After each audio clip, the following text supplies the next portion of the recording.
sais pas si c'est faisable de donner un pourcentage de ce que vous faites économiser. J'imagine que ça dépend du bâtiment, ça dépend de la construction. Alors ça dépend de plein de choses. Aujourd'hui, sur la période précédente, on arrive à 17,3% d'économie d'énergie et ça va de 10-11% sur des bâtiments qui sont déjà bien réglés et on va jusqu'à 40% sur des bâtiments potentiel assez important. Donc ça dépend vraiment du bâtiment et c'est pour ça qu'on est les seuls entre guillemets à garantir que si on fait pas d'économie, on facture rien parce qu'on est assez confiant qu'on arrivera toujours à aller chercher 10% d'économie d'énergie. Tout le monde dit c'est impossible de faire quelque chose sur un bâtiment classé et en fait si, il y a des technologies aujourd'hui qui permettent d'aller chercher des optimisations énergétiques, en tout cas de réduire la consommation de bâtiments classés. Ce monde doit bouger et je pense pas qu'il faut faire en sorte qu'on puisse faire de l'isolation de façade sur tous les bâtiments parce que ça dénaturerait un peu l'architecture suisse. Voilà, il y a d'autres solutions à trouver. Aujourd'hui, la technologie, elle est là pour ça et c'est là où est l'intelligence. Hey, c'est Edouard, bienvenue dans l'After, le podcast dédié à l'immobilier et au monde du business en Suisse romande. L'objectif de ce podcast, c'est de vous permettre de continuellement apprendre même après votre journée de travail. Si vous appréciez le contenu, je vous demande une seule faveur, laissez-nous un avis 5 étoiles sur la plateforme que vous utilisez. Allez, bon épisode. Dans ce nouvel épisode, j'ai la chance d'accueillir Maël, fondateur de Inno. Hello Maël. Salut Edouard. Merci beaucoup d'avoir accepté de faire l'épisode. Merci à toi pour l'invitation. Merci. Premièrement, peut-être que tu peux nous expliquer un petit peu ton parcours avant d'arriver dans l'immobilier. Magnifique domaine de l'immobilier. Et ensuite, on parlera peut-être plutôt du service Inno. Avec plaisir. Du coup, pour moi, à la base, je suis sportif de haut niveau. Donc, j'ai fait du sport de haut niveau de mes 8 ans à mes 16 ans en équipe nationale suisse de gymnastique artistique. Excellent. Donc, j'étais bien à fond sur le sport et pas trop sur l'école. Et puis après, je suis arrivé à un stade où on m'a dit, c'est soit tu continues le sport, puis la gym, c'est pas le tennis ou c'est pas le golf. Donc, du coup, je suis revenu sur le marché, on va dire, du travail. J'ai commencé par un CFC d'électricien. À la base, je savais pas du tout ce que je voulais faire. Je suis rentré dans le premier truc qui m'intéressait et c'est comme ça que j'ai commencé à mettre le doigt un peu sur le monde de la construction. Après, j'ai fait un diplôme d'ingénieur en énergétique des bâtiments et ce domaine-là m'a beaucoup intéressé. J'ai travaillé 10 ans en bureau d'ingénieur. Notamment les 5 dernières années avant de fonder Inno chez BG Ingénieur Conseil, qui est un des plus gros bureaux de la place, sur des projets hyper intéressants, des hôtels, des quartiers. Je m'occupais de la direction de projet du quartier de l'Étang, sur la thématique électrique, smart building et data. Et c'est là un peu où est venue l'histoire d'Inno. Et je donne des cours aussi à l'école d'ingénieurs à Genève pour les ingénieurs en technique des bâtiments. Et tu sais qu'on a presque le même parcours. Ah ouais, ok. Incroyable. À part la gymnastique. À part la gymnastique, j'ai vu que toi, t'étais génie électrique aussi, c'est ça? Ouais, exactement. J'ai commencé à électricien, Et après, j'étais allé à Yverdon. Tout commence de là, c'est bien. c'est clair. Mais t'avais fait à Yverdon? Non, j'ai fait à Genève. Ah, ok. Ah, dommage. T'as pas vu le bâtiment pourri. Que Chris, d'ailleurs, on parlait de Chris Aldi avant. Ouais. Je fais un épisode avec lui aussi. Cool. Félicitations à Chris s'il nous entend d'ailleurs. Et il a fait aussi à Yverdon. Donc, lui, il a fait Yverdon, exact. Sacrée école pourrie. Mais du coup, à Genève, c'est quoi la spécialisation? EPA, c'est la technique des bâtiments, technique énergétique des bâtiments. Ok, exactement. Ah, excellent. Ouais. Je savais même pas que ça existait. Magnifique. Et du coup, alors, Inno, ça a été lancé quand? 2018, officiellement, mois de mars 2018, donc il y a un peu plus de 5 ans maintenant. Ah ouais, c'est récent. Ouais, exactement. Et vous êtes combien maintenant? Aujourd'hui, on est 12. 12 personnes, enfin 12,3 équivalent plein temps. On peut être précis. Mais on a commencé au début, l'Inno d'il y a 5 ans et pas l'Inno d'aujourd'hui. On a quand même pas mal évolué sur la partie surtout technologique et data. On a toujours eu ce focus technologique, mais au tout début d'Inno, j'ai continué à faire du conseil aussi pendant 2 ans. Et après, ça fait vraiment 3 ans qu'on développe la technologie et la data autour de ça. Ok, magnifique, parfait. Donc aujourd'hui vous êtes une douzaine. Qu'est-ce que vous faites concrètement comme service? Qu'est-ce que vous proposez? Alors aujourd'hui on a le cœur en fait du business d'Inno, c'est vraiment la data et on a cherché à répondre à un problème qui est la transition énergétique aujourd'hui. Et notre mission fondamentale, si on peut l'appeler comme ça, c'est d'accélérer la transition énergétique avec la technologie et la data. Donc le service qu'on propose aujourd'hui, c'est une plateforme de gestion et d'optimisation énergétique de bâtiments automatisée. Et en fait, on fait les 2 parties. Donc, on a la partie hardware qu'on installe dans les bâtiments. On a la capacité aujourd'hui d'équiper n'importe quel bâtiment et le rendre connecté au niveau de ses installations techniques pour pouvoir, à travers notre plateforme, les piloter et faire en sorte qu'elles se comportent de façon plus intelligente en consommant le moins d'énergie possible. Ok. Comment vous faites concrètement pour installer ça? Alors la partie hardware, on a des partenaires électriciens qui font l'installation sur site. Okay. On a focus aujourd'hui beaucoup. On parle toujours de la transition énergétique. On dit ça va pas assez vite, c'est la crise, il faut faire quelque chose. Et du coup, on essaye de faire en sorte d'avoir des solutions qui s'installent rapidement. Donc aujourd'hui, il nous faut entre 2 et 3 heures pour installer un bâtiment. Ce qui nous permet de déployer des parcs de façon relativement importante et de façon relativement rapide. Et en fait, c'est sous forme d'une gateway IoT, donc un boîtier qu'on installe en chaufferie et qui s'interface aux installations qu'on trouve sur site.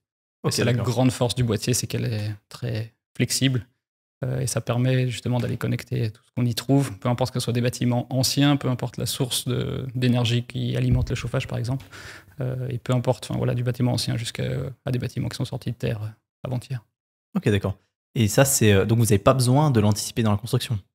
Bien, non, c'est toujours mieux. On aime bien anticiper dans la construction parce que souvent, les nouveaux projets, on nous appelle à la dernière minute pour nous dire maintenant qu'on a construit le projet, il faudrait qu'on pense aux data. On leur dit essayez d'anticiper au maximum. Mais non, ça change quoi pour vous concrètement, si vous pouvez anticiper? Ça permet d'être sûr que tous les équipements sur site permettent le concept de base permettent d'être connectés beaucoup plus facilement et de façon beaucoup plus intelligente. Sans passer par des artifices pour pouvoir rendre des choses connectées qui ne l'étaient pas. On a meilleur temps de les prévoir connectées tout de suite, ça coûte pas beaucoup plus cher et ça permet après de créer de la valeur dans le bâtiment. Ouais, complètement. Et donc là, vos clients, c'est principalement des fonds, j'imagine? Exactement. Tous les propriétaires, on est vraiment focus aujourd'hui et notre produit est adapté notamment à travers notre business model pour les propriétaires de parcs immobiliers, que ce soit des fonds, que ce soit des cantons, des communes, des assurances, des banques, des caisses de pension, tout ce qui est propriétaire, portefeuille. Ouais, ok. Vous êtes partout en Suisse? On commercialise la solution en Suisse romande, mais on a des immeubles jusqu'à Zurich parce qu'on a des propriétaires qui ont des immeubles entre Genève et Zurich. Concrètement, combien est-ce que elle coûte la solution aujourd'hui, ou comment est-ce que vous facturez ça? Alors, on a un business model, en fait, comme on a dit aujourd'hui, on en parlait tout à l'heure, le droit du bail est assez contraignant sur la partie. On trouve que typiquement la facturation d'énergie aux locataires et la taxe sur CO2, le fait qu'elle soit facturée aux locataires, c'est pas très incitatif pour le propriétaire. Il doit tout de suite rentrer dans des travaux plus importants et souvent en fait on se rend compte que des gros projets se freinent à cause de ça. Donc on a développé un business model où le propriétaire lui il achète la technologie et son installation sur site. Ça lui coûte entre 4 et 7 000 francs pour un bâtiment classique. Après on travaille avec des bâtiments des universités où c'est relativement complexe, donc là ça coûte un peu plus cher parce qu'on doit adapter plus de choses, mais de base on est de l'ordre, on a fait des moyennes de l'ordre de 1,50 franc à 3 francs par mètre carré, ça dépend un peu la complexité du bâtiment. Et après, en fait, tout le service, la plateforme, l'optimisation, de façon annuelle, c'est tout financé par les économies d'énergie. Donc, en fait, on a des algorithmes qui permettent au bâtiment de réduire sa consommation énergétique et on calcule de façon journalière les économies qui ont été générées par notre système. Et pour chaque franc économisé, on va facturer un pourcentage de ce franc pour financer, en fait, la remontée des données, l'acquisition, le développement des algorithmes, de la plateforme et la remise des données. Ouais, tout à fait. Parce que pour économiser l'énergie concrètement, vous faites quoi? Vous récoltez la data, ensuite vous allez voir le propriétaire ou le locataire, vous dites voilà, y a un problème avec ça. On voit où il y a le problème concrètement. C'est vrai que tout ce qui est mesurable peut être amélioré, ce qui n'est pas mesurable, c'est compliqué. Exactement. Ou alors, automatiquement, vos outils, ou la technique permettent de s'adapter à elle-même toute seule. Alors, on a trois phases d'un projet classique. La première phase, on a une phase d'observation. Donc là, on fait que de l'acquisition de données. On cherche à comprendre avec des algorithmes comment le bâtiment il se comporte de façon thermique. Une fois qu'on a une assez bonne compréhension, on fait des recommandations. Donc, ce que tu disais, on va analyser les données. On dit, ce bâtiment comparé à 10 bâtiments équivalents dans notre portefeuille, les réglages, ils sont trop hauts. Je pense qu'on pourrait adapter des réglages. Donc, on va déjà sur place avec les installations voir ce qu'on peut faire. Donc là, on accompagne soit le propriétaire, soit le chauffagiste ou alors le concierge qui s'occupe de la chaufferie. Et après, on rentre dans une phase d'optimisation où nous, on a des algorithmes automatiques qui viennent prendre des décisions toutes les 15 minutes sur le comportement de l'installation et qui vont lui dire, on parlait du changement du soleil tout à l'heure, il y a du soleil qui va taper sur le bâtiment dans 2 heures, donc tu peux commencer à baisser ton régime. Ou alors, à 3 heures du matin, on se rend compte qu'il y a des cycles d'eau chaude sanitaire qui sont inutiles, donc du coup, on va les couper, par exemple. On va chercher aujourd'hui une 30aine de pistes d'optimisation, et puis ça évolue avec le temps. Plus on a de bâtiments, plus on a de données, plus les algorithmes, en fait, ils peuvent être développés pour aller plus loin. J'imagine d'ailleurs que dans le business model du coup de Inno, c'est ce qui était compliqué au départ. C'est que sans track record, sans data, c'est dur de faire comprendre à un propriétaire qui va vraiment économiser. Oui. Aujourd'hui, ça doit être beaucoup plus simple. Oui. Maintenant, on a des bons résultats, donc ça nous permet. C'est beaucoup plus facile, c'est clair. Ouais, c'est clair. Parce qu'en pourcentage, de manière générale, combien? Je ne sais pas si c'est faisable de donner un pourcentage de ce que vous faites économiser, Ou bien si ça dépend, j'imagine ça dépend du bâtiment, ça dépend de la construction.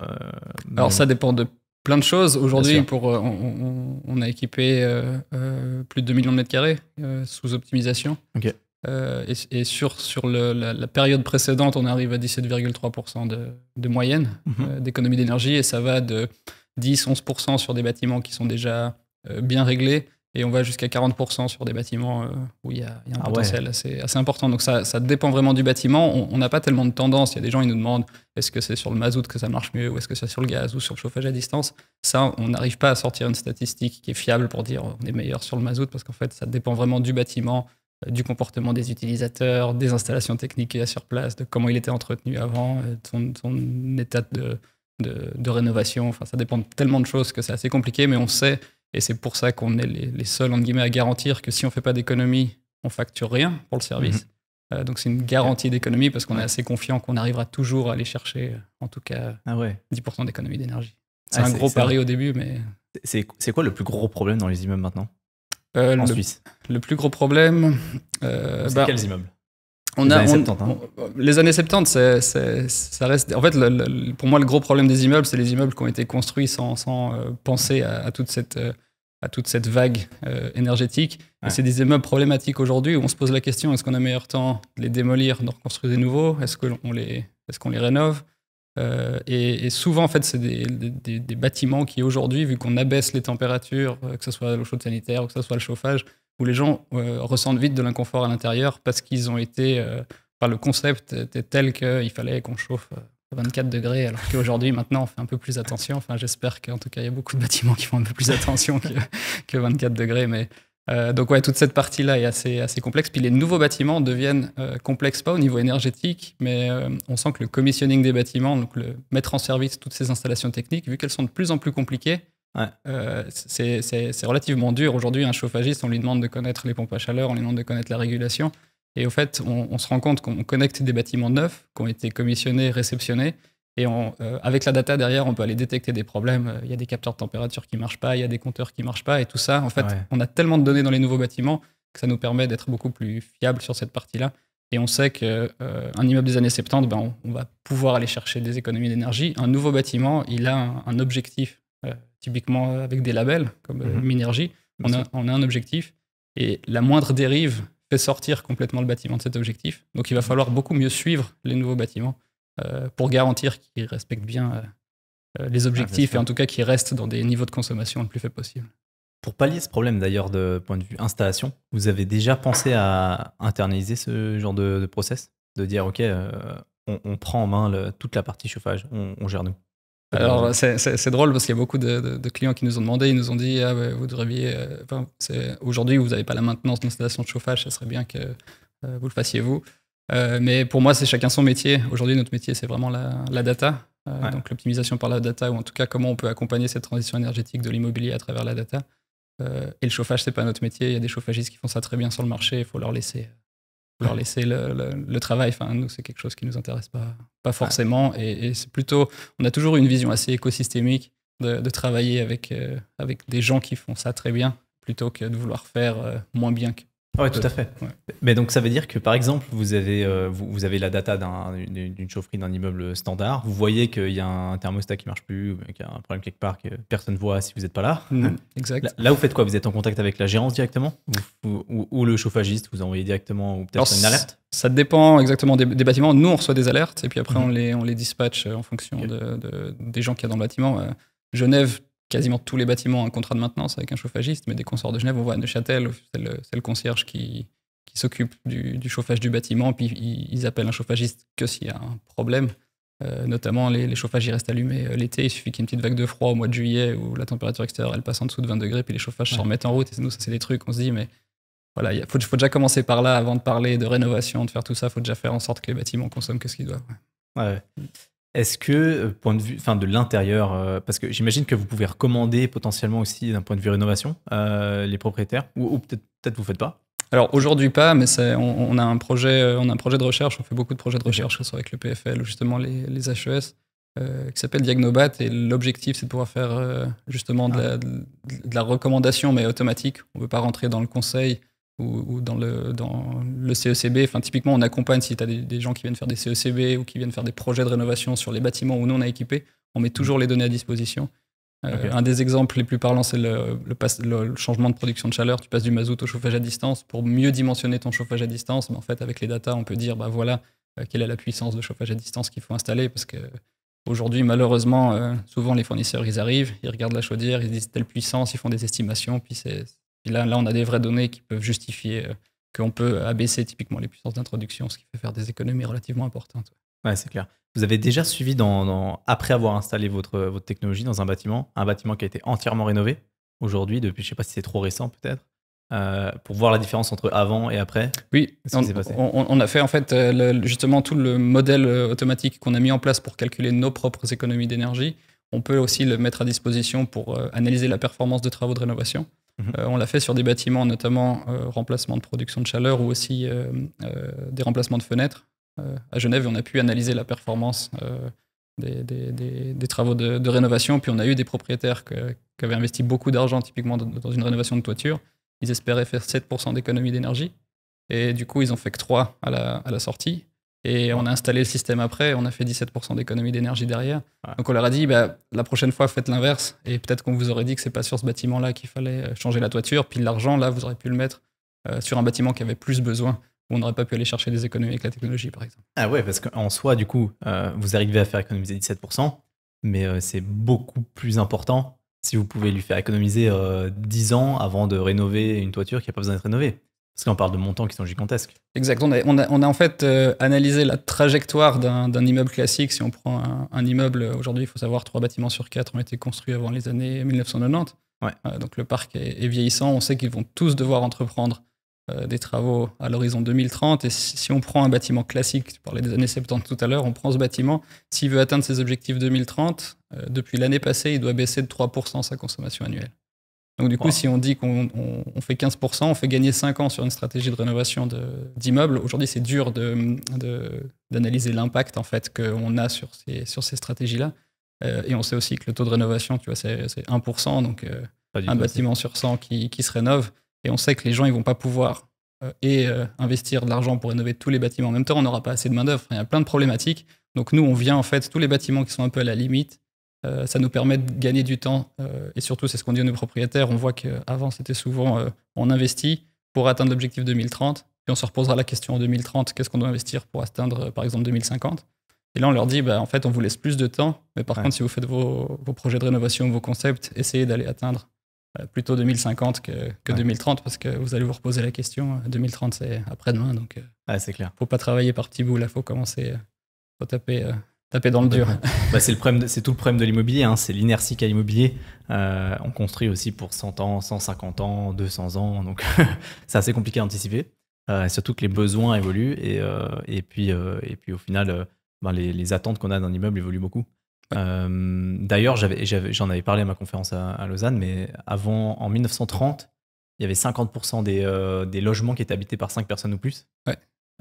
Et aujourd'hui, c'est le contraire. 50% des logements sont habités par une personne ou 2. Ouais. Et ça change complètement la donne, quoi. Et c'est aussi c'est toute la complexité de l'immobilier. Et c'est aussi pour ça que je pense que les PropTech comme vous, comme eProperty, comme Taillot commencent à sortir de partout. C'est important, c'est bien. Mais c'est parce qu'on n'a jamais vraiment mesuré au final ce qui se passe dans un immeuble. Ouais. On n'avait pas forcément, jamais fait de track record. Pas forcément besoin. Et puis après, c'est vrai que en termes de se fixer des objectifs, il y a tout qui change. Enfin, là, on voit avec les taux d'intérêt, ça change, ça remet en cause plein de stratégies d'investissement. Malgré tout, le monde il change tout le temps, les lois elles changent. Là, on voit maintenant, il y a la couche énergétique qui devient importante. Ceux qui avaient pas, il y en a qui ont très bien anticipé et tout leur parc il est déjà relativement bon, et d'autres pas du tout. Donc c'est vrai que c'est la complexité du monde de l'immobilier, mais c'est ça qui rend aussi ce milieu intéressant et qui ouvre la porte justement à des solutions comme tu as cité tout à l'heure, pour venir apporter des vraies réponses à ce type de problématiques. Ouais, tout à fait. Est-ce que tu as déjà parlé avec tes clients quand ils parlent de rénovation, de toute la partie administrative et complexité autour des autorisations pour pouvoir le faire concrètement? Aujourd'hui, on est un petit peu tiraillé dans le monde de l'immobilier, tous les constructeurs, tous les propriétaires. Dans le sens où l'État te dit de faire quelque chose, donc il te dit de rénover, et en même temps, c'est l'État qui t'empêche de rénover pour d'autres raisons, parce que le patrimoine, patrimoine, c'est un bon exemple. Voilà, il y a une opposition qui fait qu'au final, ça retarde de 3 ans le projet. Et donc, c'est très, très compliqué. Et en fait, on a les deux bras, on est en train d'être écartelés complètement. Et je sais pas si tu as déjà vécu ça ou comment tu le vis, toi, de l'intérieur, ce que tu vois avec tes clients. Moi, je l'ai vécu en tant qu'ingénieur. Hein. J'ai participé à des projets de rénovation et du coup, toute la partie administrative en interne, je le connais bien. Tu vois, sur des gros quartiers comme le quartier de l'Étang, les demandes d'autorisation de construire, c'est des choses assez monstrueuses. Mais oui, c'est une problématique. Bah, typiquement, là, nous, on a une bonne réponse aux bâtiments classés parce que tout le monde dit c'est impossible de faire quelque chose sur un bâtiment classé. Et en fait, si. Il y a des technologies aujourd'hui qui permettent d'aller chercher des optimisations énergétiques, ou en tout cas de réduire la consommation de bâtiments classés. Et après, c'est aussi avec les data, je pense qu'on pourra accompagner justement les offices cantonaux de l'énergie ou même l'Office fédéral de l'énergie en leur disant avec des vraies données, ces bâtiments-là, on ne peut pas faire plus. Si vous ne faites pas un pas dans notre sens, ça va être compliqué. Donc, on voit avec le photovoltaïque, ça commence à bouger.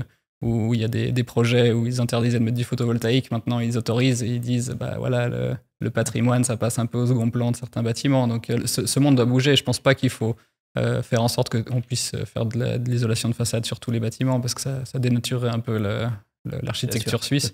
Mais voilà, il y a d'autres solutions à trouver. Je pense que aujourd'hui, la technologie, elle est là pour ça et c'est là où elle est intelligente.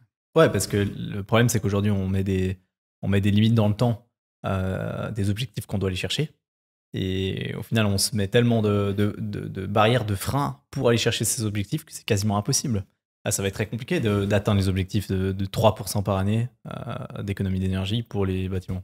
Ouais. Oui, il y a beaucoup de bâtiments. Puis après, comme on a dit en introduction, enfin, la cartographie même du bâtiment fait que c'est complexe parce que nous, on dit toujours la chaufferie, c'est la pièce la plus complexe du bâtiment parce qu'il y a tous les acteurs qui sont concernés, que ce soit le locataire, le chauffagiste, la gérance.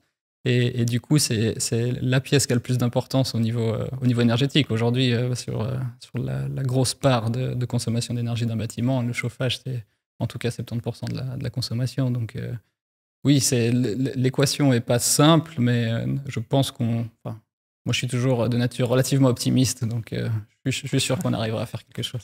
Okay, bon, j'ai hâte de voir la suite. Peut-être grâce à Inno, si on arrivera à sauver le parc immobilier suisse. En partie, en tout cas, on va faire tout ce qu'il faut pour apporter notre pierre à l'édifice, ça c'est sûr. Vous avez des concurrents ou pas du tout? Alors, on n'a pas des concurrents directs dans la façon dont on a travaillé. On est les seuls typiquement à appliquer un business model à la performance où on garantit qu'il n'y ait pas de facturation s'il n'y a pas d'économie d'énergie. Il y en a d'autres qui font des business à la performance, mais avec des plafonds minimums. Après, on a de la concurrence indirecte. Typiquement, il y a encore des techniciens qui se déplacent pour aller adapter des réglages. Il y a encore des bureaux d'ingénieurs qui vont faire des analyses sur site avec Excel. Moi, je l'ai vécu, donc c'est pour ça que je le fais plus aujourd'hui. Mais aller installer des systèmes qui enregistrent de la data localement, puis après aller la récupérer dans Excel pour la traiter, pour faire des analyses, alors qu'on arrive aujourd'hui avec des solutions un peu plus intelligentes à dynamiser puis accélérer aussi ce process-là. Donc, bien sûr qu'il y a des concurrents, heureusement qu'il y a des concurrents, sinon ça voudrait dire qu'il n'y a pas de marché, ça c'est un peu la règle. Mais de la façon dont on le fait, on a, je pense, pas mal de features d'avance dans nos tiroirs. Comment d'ailleurs tu vois l'évolution de la PropTech en Suisse, parce que ça a bougé assez lentement par rapport à la France, hein, où il y a déjà beaucoup de choses. Aux États-Unis, on n'en parle même pas. En Suisse, ça bouge un petit peu plus doucement, mais maintenant, il y en a quand même pas mal. J'ai même fait des épisodes avec beaucoup d'entre eux. Ouais. Et en tout cas, je remarque une chose, c'est que vous connaissez tous. Oui. C'est un petit monde, hein, ça c'est sûr. Ah ouais, la mini-sec des PropTech suisses, ça c'est une réalité. Et comment tu vois la suite avec ça? Il en manque? Il y en a trop? Non, je pense pas. Enfin, il n'y en aura jamais trop. Enfin, du moment que les gens apportent un service de qualité et répondent à un vrai problème, je pense que ça c'est bien. Justement, c'est un peu la Suisse. On a et l'avantage et l'inconvénient d'être un petit marché, mais qui a quand même pas mal de pouvoir d'achat, si on peut appeler ça comme ça. Ouais. On voit par exemple avec la France, moi, j'étais pas mal de fois à Station F discuter avec des fondateurs de start-up et ils me disaient, nous, on se lance, on essaye à Paris, si ça marche pas, on va à Bordeaux, si ça marche pas, on va à Marseille, ça marche pas, on va à Toulouse, puis après on arrive à Lyon, puis à Lyon ça marche, puis après du coup on retourne à Paris. Et ça en Suisse, on peut pas trop faire. En Suisse, entre guillemets, on doit réussir à trouver les clients tout de suite, à avoir la confiance des clients, et puis c'est ça plutôt qui fait qu'on n'est plus périn dans le temps en fait. Ouais, c'est clair. Donc je pense qu'il y a encore plein de sujets dans l'immobilier hyper intéressants et petit à petit ça sera peut-être plus les PropTech qui vont y répondre, mais ça sera directement les grosses sociétés qui s'adapteront un peu plus je pense à la complexité du marché de la Suisse avec les cantons, avec la langue, avec tout ce qu'on connaît, nous, dans l'énergie. En Suisse, il y a 26 cantons, mais des fournisseurs d'énergie, il y en a 10 fois plus, voire plus. Et typiquement, aller récupérer une donnée d'un compteur qui est monitoré par le fournisseur d'énergie, c'est quelque chose qui n'est pas forcément simple. Donc, il y a encore plein de sujets. Il manque un peu, la Suisse, c'est toujours, vu qu'il y a toujours la confédération qui donne le détail au canton. C'est clair. Du coup, chaque canton est différent et des fois, ça manquerait un petit peu de pouvoir centraliser comme on peut l'avoir en France. Est-ce que vous avez déjà comme projet de vous internationaliser ou pas du tout? Il y a assez de choses à faire en Suisse. Il y a déjà beaucoup à faire en Suisse. On pense qu'on a un produit qui est très bien adapté pour la Suisse, notamment la Suisse est un marché de locataires, donc du coup on a un business model qui est plutôt adapté à justement propriétaires et locataires. On sait qu'en France c'est pas forcément la même chose. On a eu des contacts avec d'autres pays, avec l'Allemagne, avec la France, mais aujourd'hui on se concentre sur la Suisse parce qu'il y a encore beaucoup de bâtiments à équiper, à optimiser et puis à accompagner. Mais on se freine pas. Ça sera plutôt moyen-long terme que tout de suite. On a vraiment l'objectif d'accompagner nos clients suisses. Ok, parfait. D'un point de vue business, maintenant un petit peu plus, comment ça s'est passé les débuts? Moi, ça m'a toujours un peu intrigué de commencer par une société comme ça qui, au final, invente un nouveau service, un nouveau produit. C'était comment les débuts avec Inno? Tu as lancé ça tout seul? Alors les débuts, non, j'avais un cofondateur à l'époque, mais qui a quitté l'aventure depuis. Mais on a toujours eu, moi j'ai toujours été assez intéressé par les technologies, on a toujours eu cette vision technologique et on avait vraiment, moi j'ai vécu le fait d'aller monitorer sur place, de récupérer dans Excel et de devoir faire des graphiques et je me disais, mais il y a d'autres industries, il y a des voitures qui se pilotent toutes seules et nous dans l'immobilier, on fait encore des trucs manuellement alors qu'on n'a pas de valeur ajoutée. Je me souviens, je facturais des mandats où je passais 80% de mon temps à consolider de la data et 20% de mon temps à mettre vraiment le métier de l'ingénieur dans le rapport et je trouvais ça un peu dommage. Donc c'est venu de là, mais on a eu de la chance d'avoir un propriétaire au tout début qui nous a mis 5 bâtiments à disposition et qui nous a dit moi je paye le proof of concept pour tester votre technologie. Et c'était le client, je pense, le plus dur à trouver parce que parler de technologie à des propriétaires, ils sont là, moi, tant que c'est pas soit obligatoire, soit tant qu'il n'y a pas tout le marché qu'à tester avant moi, je vais pas trop me mouiller. Donc, on a eu de la chance, de par le réseau que j'avais avant dans l'immobilier, les clients que j'avais déjà côtoyés à travers mes anciennes fonctions. Ça nous a permis de quand même pas mal se développer. Donc, le début était difficile, beaucoup d'éducation de marché. De dire aux gens, aujourd'hui, voilà ce qu'on peut faire avec la technologie. Et encore aujourd'hui, il y a des gens qui ont de la peine à comprendre jusqu'où on peut aller avec la data et quelle est la vraie valeur ajoutée de la donnée. Parce que là, actuellement, vous avez votre propre logiciel, du coup, software. Ça, tu l'as développé dès le départ. Étape numéro 1, c'était ça? Alors non, l'étape numéro 1, c'était développer le hardware, parce que le problème, c'est qu'on s'est dit, pour pouvoir piloter tous ces bâtiments, en fait, on a été visiter une 50aine de bâtiments. Les 50 bâtiments étaient différents, avec des installations techniques différentes, des sondes de température différentes, des compteurs différents. Donc, on a regardé ce qui se faisait sur le marché pour pouvoir s'adapter à tous ces bâtiments-là. Et en fait, c'est soit ça coûtait le prix de la chaufferie, soit ça n'existait pas. Donc, on a dit comment on peut s'inspirer d'autres industries qui ont miniaturisé la technologie et qui apportaient des solutions concrètes. Donc, la première étape, c'était ça, c'est de développer un prototype qu'on a pu tester dans des bâtiments pour montrer que ça fonctionnait. On savait qu'en fait, l'algorithme derrière permettrait de faire des économies d'énergie. On connaît bien ce domaine-là, le domaine de l'efficacité énergétique. Mais par contre, il fallait trouver la solution d'industrialiser en fait la mise en place dans le bâtiment. Et ça, c'était la plus grosse complexité. Et puis après, petit à petit, au début, en fait, les propriétaires, ils achetaient la technologie, on l'installait, ils nous voyaient plus pendant une année, puis ils avaient un rapport d'économie d'énergie à la fin de l'année. On leur disait, voilà combien on a fait d'économies dans vos bâtiments. Ça nous suffisait pas. Parce que on souhaite que le propriétaire soit impliqué et puis que ça déclenche un peu chez lui aussi une envie d'aller plus loin dans l'efficacité énergétique. Donc c'est pour ça aussi qu'on a fait la plateforme et la partie plus visuelle et sexy aujourd'hui qui permet d'avoir accès aux données de consommation des bâtiments, de pouvoir benchmarker des bâtiments entre eux, des choses comme ça. Ok, magnifique. Donc à partir de quand au début vous étiez 2 après ça a grossi assez rapidement. J'ai vu que vous avez fait pas mal aussi vous avez eu pas mal de prix aussi, d'innovation dans les... Oui, ça c'était un des points, aussi la communication était importante, on en parlait les deux en introduction, mais on a beaucoup communiqué sur ce qu'on a fait sur les réseaux sociaux, notamment sur LinkedIn, qui est un peu notre réseau social de prédilection parce qu'on travaille en B2B. Puis voilà, on peut pas tellement aller sur d'autres. On a essayé Facebook, Instagram, mais c'était plus pour tester que vraiment par conviction. L'immobilier sur LinkedIn. Ouais, exactement. L'immobilier sur LinkedIn, surtout l'immobilier suisse, roman en tout cas, sur LinkedIn. Sauf moi. mais tu vas vite nous rejoindre. Tu vas vite nous rejoindre. Non, mais pour répondre un peu à la question sur toute cette partie-là du début, en fait, les 2 premières années, on n'a pas beaucoup évolué parce qu'on a fait du conseil, on a développé la technologie, on travaillait plutôt avec des externes, avec des stagiaires de l'EPFL qui nous développaient des algorithmes et des trucs comme ça. Et une fois qu'on avait montré que ça fonctionnait, c'est là où on a vraiment... c'est 18 derniers mois où on a vraiment beaucoup évolué en termes d'équipe. On a vraiment tout monté en mode prototypage et une fois que ça fonctionnait, là, on est sur une grosse phase de structuration. Okay. Donc on a dû engager des profils plus seniors pour gérer la data, des data scientists, des gens assez complexes à recruter, mais qui aujourd'hui apportent vraiment de la valeur à la solution. Enfin, c'est assez drôle. Il y a 5 ans, j'avais des idées dans la tête qui se concrétisent aujourd'hui, donc ça, c'est toujours assez plaisant. Ouais, magnifique.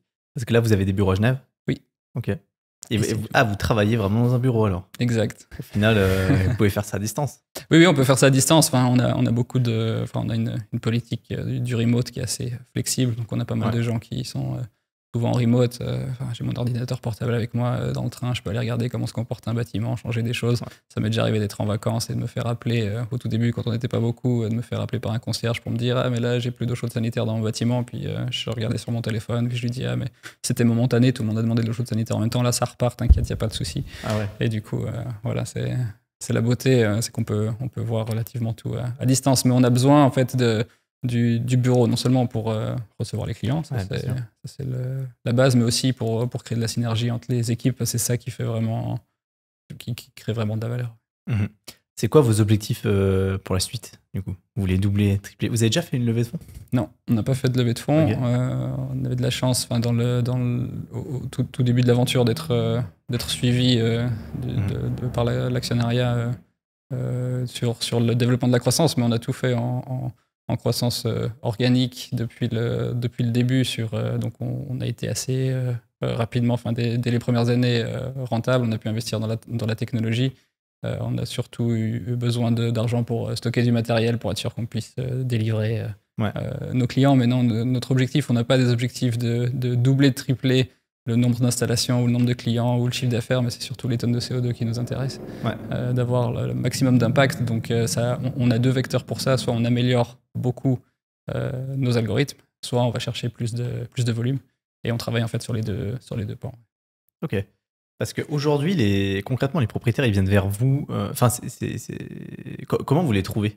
Ils viennent vers vous parce qu'ils entendent parler de vous ? Parce que vous avez fait économiser sur d'autres immeubles ?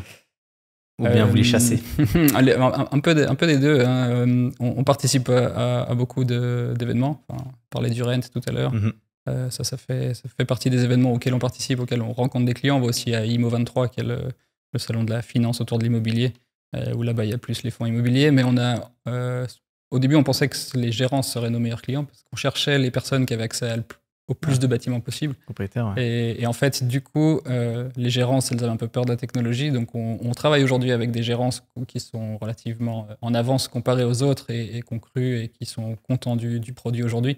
Mais la majorité de nos clients sont plutôt des propriétaires qui viennent soit du réseau proche, soit le fait que, typiquement, les fonds immobiliers, ils publient chaque année un rapport sur ce qu'ils font en termes de développement durable.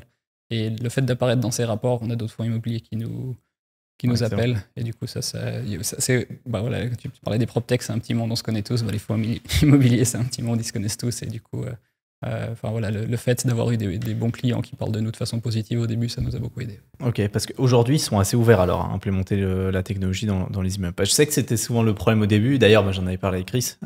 C'était aussi un problème il m'avait expliqué, les concierges ont vite vu le problème quand eux allaient chercher dans la buanderie les pièces pour ramener à la gérance. Voilà, ils ont vite vu le problème et l'utilité au final du produit de e-property. Mais il y avait quand même certains gérants ou certains propriétaires qui, au début, c'était compliqué, quoi. Donc aujourd'hui, ça va. Beaucoup plus à l'aise avec la technologie. Oui, et puis nous, en fait, la technologie, ça nous importe peu. Nous, c'est le résultat qui compte plutôt. Et justement, ils doivent faire des stratégies d'investissement pour rénover ou décarboner leur parc sur 30, 50 ans, 60 ans. Et aujourd'hui, on a une solution concrète et rapide. Et ça, il n'y avait pas sur le marché. Donc aujourd'hui, on a des propriétaires, 50 bâtiments. 50 bâtiments, ils passent de la nuit ou de la vision annuelle de l'état énergétique de leur parc à une vision quasi temps réel en moins d'un mois et demi. Donc ça change quand même pas mal la dynamique. Ils se rendent compte aussi de plus en plus de l'intérêt de la data, notamment grâce à la plateforme, de pouvoir se rendre compte de ce qui se passe dans les bâtiments et ce qu'ils peuvent analyser et le fait que ça peut les accompagner à prendre des meilleures décisions. Ok, magnifique. Est-ce que tu penses que le monde de l'immobilier aujourd'hui, en Suisse, évolue suffisamment, est assez ouvert à tout ça, ou bien il faut cruellement accélérer tout ce process-là, toute l'implémentation je pense comme tous les fondateurs de PropTech, ils te diront qu'il faut que tout aille toujours plus vite. Ouais. Mais non, on voit, tu parlais, pour répondre en parallèle à la question tout à l'heure sur les labels et sur les prix, nous, notamment, dès le début, on a candidaté pour faire partie des 1000 solutions efficientes pour le climat de la Fondation Solar Impulse. Et un label qu'on a eu en mai 2021. Et ça nous a mis de la crédibilité parce qu'il y a toujours un peu... les propriétaires ou le monde de l'immobilier en général, c'est un monde qui est assez bien en place. Et là, on arrive avec des petites structures, ils disent « Ah, mais c'est très bien, je vous équipez tous mes bâtiments, et puis si dans 6 mois, vous n'êtes plus là, qu'est-ce que je fais avec votre technologie et qu'est-ce que je fais avec les datas ?» Donc, on teste beaucoup moins, je trouve, en Suisse. Mais du coup, c'est aussi corrélé au fait qu'on est sur l'immobilier, on est sur des montants relativement importants, donc la prise de risque est plus importante que sur du B2C où on va juste tester. Mais dans un monde assez conservateur aussi. Je ne sais pas si ici il est conservateur, mais dans un monde qui est petit et qui est relativement fermé. Je ne sais pas si conservateur, de mon point de vue, est le bon mot, mais c'est un monde qui a très bien fonctionné, qui fonctionne toujours très bien et qui a de la peine à comprendre pourquoi il doit changer. On l'a vu avec ce qui se passe sur les réseaux ces derniers temps avec des courtiers digitaux. mais c'est intéressant de voir qu'il y a des gens qui veulent faire bouger ça. Et des événements d'ailleurs comme le Rent, je trouve, font pas mal bouger les choses avec le prix de l'innovation pour essayer justement de mettre en avant des entreprises. Je sais que tu as eu Thibaut de Popetit aussi dans ton podcast qui avait gagné le premier prix. Nous, on a gagné l'année d'après. Et ça fait de la bonne visibilité et ça crédibilise un petit peu aussi les solutions. Ouais. Excellent.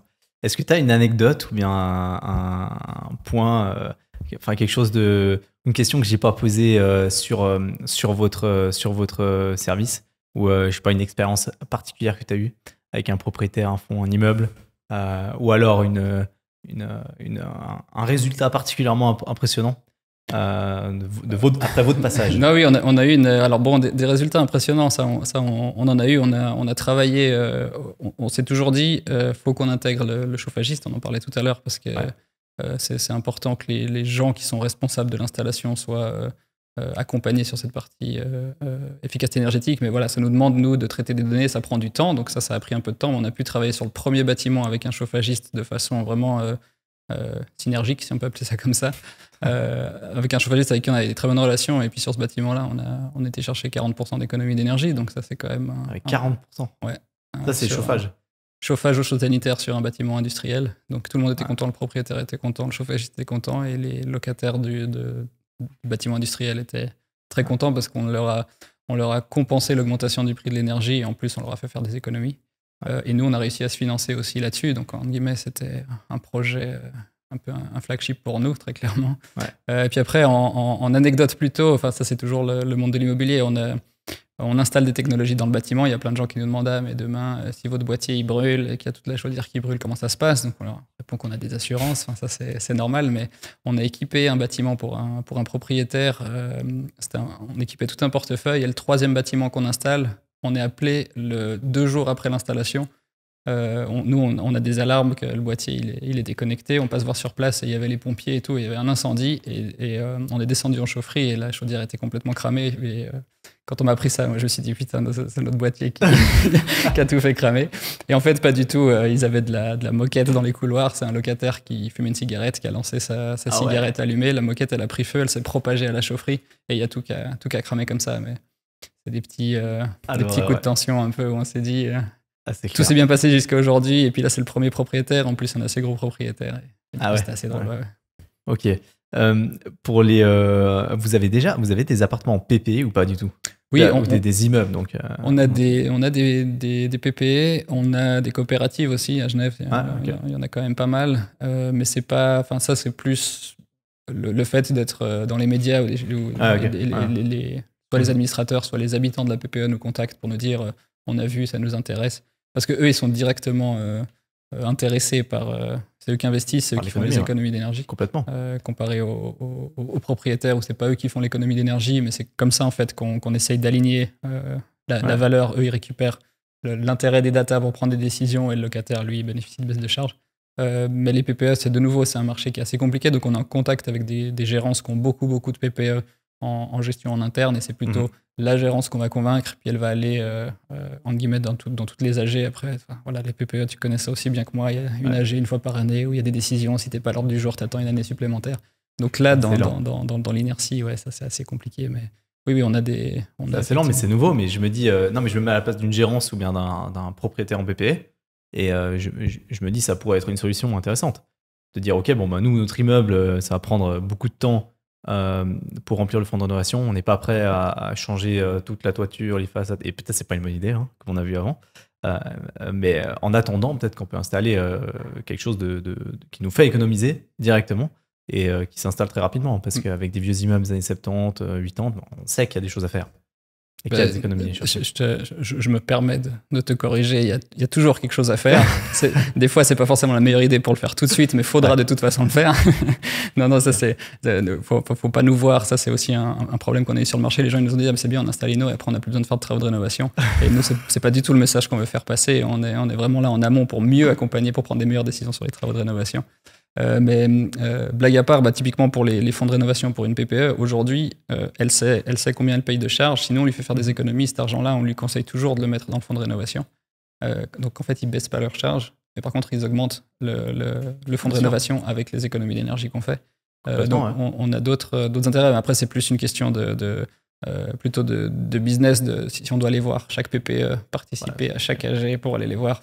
Donc, on essaye de packager aussi un peu l'offre pour que ça puisse être commercialisable plus facilement dans les PPE. Il faudrait capitaliser sur les gérances, mais je me dis, en tant qu'administrateur de PPE, j'apporte moi une plus-value à mes propriétaires qui sont mes clients au final, en leur disant, écoutez, je sais qu'on a parlé du fonds de rénovation 1 million de fois depuis... On n'est tous pas d'accord là-dessus, comme d'habitude. Personne n'est d'accord, donc on va pas avancer de toute façon, mais provisoirement, on peut mettre une solution qui coûte pas forcément très cher, qui va nous faire économiser l'énergie et puis qui peut être installée en 2 heures. Donc pour moi, ça paraît assez win-win. C'est ce qu'on dit toujours, c'est évolutif. Après, nous, on a pensé la technologie pour qu'elle accompagne le bâtiment, donc demain, il change de production de chaleur, il rajoute du solaire thermique, on peut... dépluguer, repluguer, du coup ça suit toujours le bâtiment, donc c'est l'investissement qu'on fait une fois. Et même après des travaux de rénovation, on peut aller grâce à la technologie chercher des économies supplémentaires. Donc, et surtout, vous arrivez à déceler quels travaux il faut faire. Dans le sens où vous mettez de la data, vous récupérez des données, parce qu'en fait ces propriétaires en PPE aujourd'hui, j'imagine des maisons individuelles, c'est pas tellement intéressant. Ou peut-être c'est pas suffisant. C'est toujours ce qu'on dit. Aujourd'hui, le business model comme il est fait, à la performance, une villa, ça coûterait trop cher d'installer le système versus les économies qu'on peut faire. On arriverait à aller chercher le même pourcentage d'économies, mais après, les villas, c'est presque du B2C et c'est pas notre marché aujourd'hui. C'est pas notre marché, ouais. Mais un immeuble en PPE, justement, où les gens sont justement jamais d'accord, c'est beaucoup plus pertinent pour l'administrateur de dire, OK, bon, vous savez quoi ? Effectivement, je ne vais pas vous dire par A plus B maintenant qu'est-ce qui consomme trop et pourquoi. Mais ce qu'on va faire, c'est qu'on va aller chercher de la data. Et puis voilà, dans quelques années, on saura exactement qu'est-ce qui consomme beaucoup, où est-ce qu'on peut faire des économies, comment. Et puis là, je veux dire, c'est les chiffres qui parlent. Les chiffres ne mentent pas. Les chiffres ne mentent pas, et surtout les vrais chiffres. Nous, on voit avec on a beaucoup de propriétaires qui passent obligatoire. Sur le canton de Vaud, c'est obligatoire quand il y a des ventes de faire des certificats, CECB. Certificat énergétique cantonal de bâtiments.